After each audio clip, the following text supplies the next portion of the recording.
Malam ini kita menyadarkan diri kita, terlebih lagi yang berceramah, jangan kau hanya sampai menyampaikan ayat saja. Hai Abdul Samad, apakah kau yang bicara itu hatimu sudah hidup?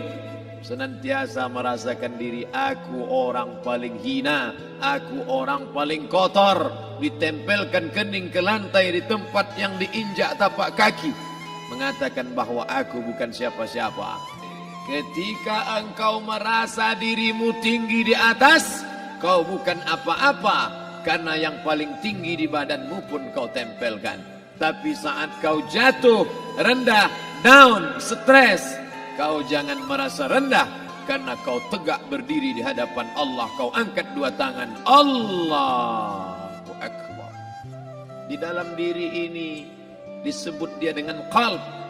Kenapa disebut qalb? Orang Arab menyebut qalb qallaba, karena sifatnya berbolak-balik. Pada saat selesai salat, astaghfirullahalazim, tidak ada yang paling bersih, dia bersih. Tapi pada saat petang sore hari, yusbihu mu'minan, paginya putih, bersih, tak bernoda. Wa yumsi kafiran, petangnya hitam.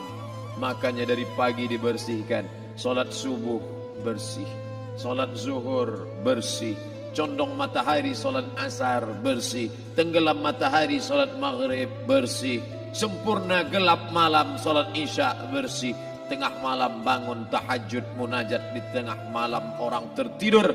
Wa tusalli bil laili wan nasu niyam, engkau tegak di waktu malam di saat orang semua sedang tenggelam dalam lelap tidur panjang. Tapi engkau menangis meratap mengenang dosa begitu banyak. Sab'atun yuzilluhumullah, di antara 7 yang mendapatkan naungan Allah. Yauma la zilla illa zilluh, hari itu tak ada naungan kecuali naungan Allah. Di antara yang mendapatkan naungan itu adalah rajulun zakarallah, orang yang berzikir, munajat, muhasabah diri di tengah malam, sunyi, sepi, fafadat ainahu, menetes air matanya. Berapa banyak sudah harta dititipkan Allah, berapa kupakai untuk zakat, wakaf, infak, sedekah, wasiat, hibah, ghanimah, harta rampasan perang di zaman Nabi. 7 harta yang akan menolong di hadapan Allah, 1 pun tak dipakai. Umur diberikan Allah 40, 60, 70. Berapa yang kupakai untuk menolong agama Allah? Berapa yang kupakai untuk mengingat Allah? Mata, tangan, telinga, kaki akan diminta tanggung jawab di hadapan Allah. Al-yawma nakhtimu ala afwahihim, mulut terkunci. Wa tukallimuna aydihim, tangan akan bicara. Wa tashhadu arjuluhum, kaki akan bersaksi di hadapan Allah. Siapa yang bisa menolong waktu itu? Kalau pernah tangan ini saat punya kekuasaan, 1 coretan tanda tangan bisa mempermudah urusan masjid. Sebutir kekuasaan yang dititipkan Allah bisa dipakai menolong agama Allah.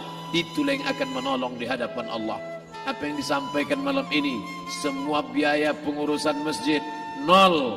Itulah sesungguhnya yang akan menolong di hadapan Allah. Adapun harta yang disimpan, tabungan, deposito, tanah, rumah, kendaraan, semua akan tinggal menjadi harta warisan. Lalu yang kita bawa mati apa? Dulu dibangga-banggakan, dihormati, dimuliakan. Yang kami muliakan Al-Mukarram, Al-Ustadz. Tapi pada saat tiba masanya, yang kita bawa tak lain tak bukan innallaha la yanzuru ila ajsamikum. Allah tak menengok badan, fisik, bentuk tubuh, baju. Ini sampulnya saja. Wala ila suwarikum, Allah tak menengok rupa, wajah. Walakin yanzuru ila qulub, hati kamu yang bersih itulah yang kau bawa menghadap Allah Subhanahu wa taala. Yauma la yanfa'u malun, harta tak berguna. Wala banun, anak tak bisa menolong. Harta tak berguna, anak tak mampu menolong. Illa man atallah, kecuali orang yang datang menghadap Allah biqalbin salim, dengan hati yang bersih, hati yang tulus, hati yang memercikkan cahaya iman, hati yang bersih dari hasad, busuk hati, sum'ah, riya, takabbur. itulah yang menolong di hadapan Allah Subhanahu wa taala. Tulang, kulu, kulit, darah, lemak, sumsum akan menjadi santapan cacing tanah. Begitu besok pagi pintu kamar tak bisa diketuk, istri bolak-balik membangunkan tak terjaga, dipegang pipi sudah sejuk macam es batu, tanda jantung tak lagi berdetak, maka darah mulai berubah menjadi nanah, busuk. 1, 2, 3 hari kalau tidak disuntik formalin, jasad paling busuk jasad manusia, karena semua dia makan herbivora, tanaman saja. Tapi kita ini omnivora, semua masuk. Maka begitu mati, paling bagus orang Islam paling cepat dikuburkan. Selesai acara pemakaman, habiskah masalah, muncul masalah baru. Disitulah kita baru sadar. Apa kata Imam Ali radhiyallahu an? An-nasu niyam. Semua manusia waktu hidup itu tidur. Bapak tidur, ibu tidur, saya tidur. Semua orang waktu hidup itu tidur. Falamma matu, ketika dia mati, disitulah dia baru terjaga dari tidur panjang. Saat Israel mencabut nyawa, ditarikkannya adalah satu centapan yang kuat. Disitulah kita baru terjaga dari tidur panjang. Betapa aku meninggalkan salat, betapa aku tak berzakat, betapa dulu kekuasaan. Aku lulus umur 30, pensiun 58, 28 tahun apapun tak pernah kubuat untuk agama. Sibuk membesarkan anak, sibuk mengurus warisan. Anak pun tak ingat dengan kita, karena kita lupa menanamkan pendidikan agama di dalam otak kepalanya. Andai dulu pernah dia dibawa ke masjid, andai dulu pernah dia dibawa umrah, andai dulu dia dimasukkan SD IT, SMP IT, SMA IT, Islamic Boarding School, dibawa ke masjid, takkan dia lupa mendoakan selesai sholat, Rabbighfirli wali walidayya warhamhuma kama rabbayani saghira. Harta yang banyak tak sempat menolong agama Allah. Anak tunggal semata wayang tak sempat dididik agama. Istri meninggalkan dalam keadaan stres susah hatinya karena dia tak diajarkan sabar menerima ridha ketetapan takdir Allah. Dan paling celaka, tak pernah anggota tubuh ini dipakai untuk berzikir, muhasabah, mengingat Allah. Tak pernah mata dipakai menengok Quran, kitab suci Allah. Tak pernah dipakai hati merenung sejenak. Apa yang akan kubawa mati menghadap Allah Subhanahu wa ta'ala. Malam ini saya tak minta diajak ceramah tentang hukum zakat, hukum puasa. Yang ditanya adalah bagaimana kita merenung sejenak. Abdul Somad, engkau berhadapan dengan para pegawai Badan Pertanahan Nasional Provinsi Riau, berkumpul 12 kabupaten kota. Ini orang-orang ngurus tanah, dari dalam tanah naik ke atas tanah, ngurus tanah, ngurus tanah, ngurus tanah, masuk ke dalam tanah. Abdul Somad dari dalam tanah naik ke atas tanah, ceramah, ceramah, ceramah, ceramah, ceramah, masuk balik ke dalam tanah. Yang kau bawa apa? Baju koko tinggal, peci tinggal, pakaian kehormatan tinggal. Yang tentara belum pernah saya diundang. Ustadz besok datang takziah, bapak tentara meninggal, tahu-tahu kain kafannya loreng. Tak ada. Yang kau bawa kain tidak berjahit, disobek, kerak. Itu yang akan menyampul kulitmu, yang selama ini kau dimandikan, dibersihkan oleh ibumu dulu 60 tahun yang lalu. Sampai masanya kau lupa kapan kau dimandikan dulu. Sekarang ruh melihat, disebut dia ruh karena dia raha ya ruhu ruh, seperti aroma semerbak yang datang pergi hinggap. Ruh sampai masanya dia datang masuk ke dalam jasad. Ruh sampai masanya dia pergi meninggalkan jasad. Malam ini dimuliakan Al-Mukarram Haji Abdul Somad LCMA. Kenapa Abdul Somad ini dimuliakan? Karena ruh hinggap sejenak sebentar, sampai masanya besok pagi dia ruh keluar dari dalam tubuh ini. Anak yang katanya ayahku sayang, istri katanya kaulah abang, Sampai masanya mereka tak lagi mau mendekat. Rumah itu saya yang buat, saya yang mengukurnya. Tapi begitu ruh sudah keluar dari badan, tidak satu pun semeter, sesenti, sejengkal, sehasta ada tempat di rumah itu untuk jenazah bernama jenazah Abdul Somad. Dulu orang bertanya, rumah Ustadz Somad di mana? Hari ini orang tidak lagi bertanya, tak lagi menyebut nama. Orang sudah mengatakan kuburnya mana. Dulu kalau dia masuk masjid, didatangi orang, disalami orang, mahasiswa, anak-anak, remaja mencium tangannya sebagai tanda hormat. Tapi begitu diletakkan keranda, kita akan sholat jenazah nanti selepas sholat zuhur. Apa kata orang? Letakkan di tepi sana, letakkan di tepi sana. Tak satu pun mau mendekat, letakkan dia di sana. Bahkan sebagian mengatakan jangan dalam masjid, letakkan dia di luar. Dia tidak disebut engkau yang mulia, tidak digunakan kata ganti orang langsung. Letakkan dia di sana.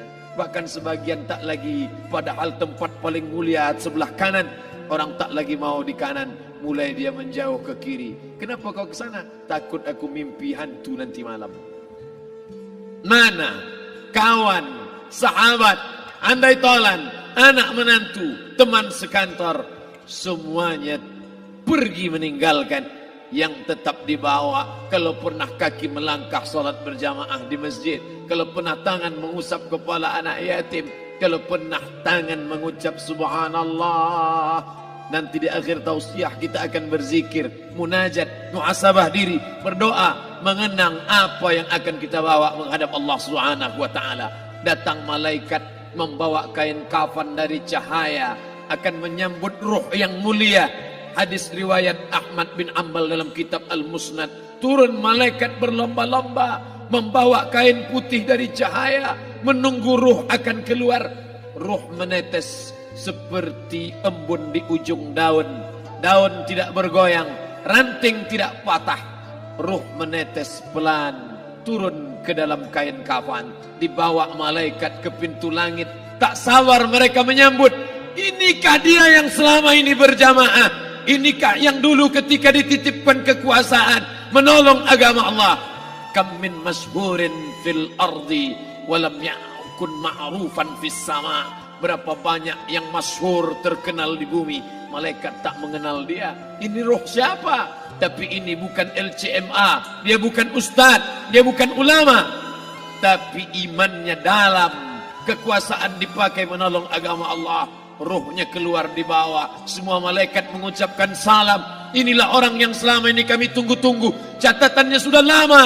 Setiap pagi petang, malaikat subuh membawa catatan namanya. Malaikat malam membawa catatan namanya. Kami merindukannya. Begitu orang-orang yang masyhur di langit, tapi tak dikenal makhluk bumi. Tapi ada sebaliknya, yang rohnya disentapkan, ditarik malaikat. Dengan begitu tarikan yang sangat kuat, Nabi bertanya saat Isra Mi'raj kepada mereka yang sudah mati ribuan tahun yang lalu, apa yang kalian rasakan? Yang satu mengatakan seperti tebasan pedang di tempat yang sama beratus kali. Yang satu mengatakan seperti kambing yang dikuliti hidup-hidup. Yang satu mengatakan seperti mata kail pancing ditarik dari kulit yang basah. Maka kita berdoa setiap selesai salat, Allahumma hawwin alaina, ringankan kami ya Allah, fi sakaratil maut, di saat sakaratul maut yang amat sangat menyakitkan itu. Dan mereka yang pergi tak pernah kembali, mereka yang mati tak pernah bercerita, kecuali hanya kepada Sayyidina wa Maulana Muhammad sallallahu alaihi wasallam. Di saat malam pertama di tempat yang gelap, di tempat yang tak pernah diimpikan oleh orang, tapi kita tetap melewati dan merasakannya. Perlahan-lahan cacing tanah, ular-ulat kalajengking akan menggerogoti kulit yang selama ini dimandikan, selama ini dipakaikan sampo yang mahal, selama ini dioleskan pelembab yang lembut. Tapi ternyata sebelum roh keluar jasad, setelah keluar, dia hanya akan menjadi santapan cacing tanah. Hancur berkeping hari demi hari. Yang pertama kali membusuk adalah mata, karena dia berisi cairan. Cairan ini mengering, busuk dan berlubang.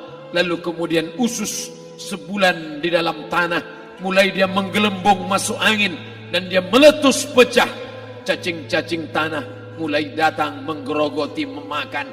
Habis lemak, tulang, kulit, bulu, sumsum, darah, jantung, empedu, limpa, buah pinggang.